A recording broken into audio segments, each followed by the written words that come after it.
Ito na naman po siya, naglilinis ng tinatawag na isdang latab. Yun, binuka ang hasang para ubos ang dugo-dugo sa loob. Sabay bagsak. Nahiwa agad ang sibuyas. Aray ko. Hindi ko na pinakita yung ibang paghiwa ng sangkap, baka lalo sumarap. Sabay isum natin yung iba. Yun, no? Yan na yung mga sangkap natin.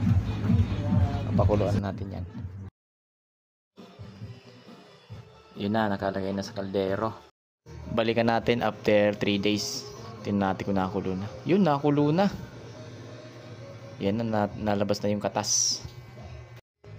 Sabay titikman na natin yan. Pipigaan muna natin ng kalamansi bago hanguin. Yan, lagay na natin. Yan. Sabay mekos-mekos ng konti.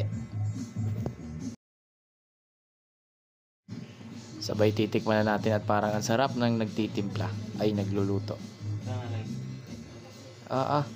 Quality.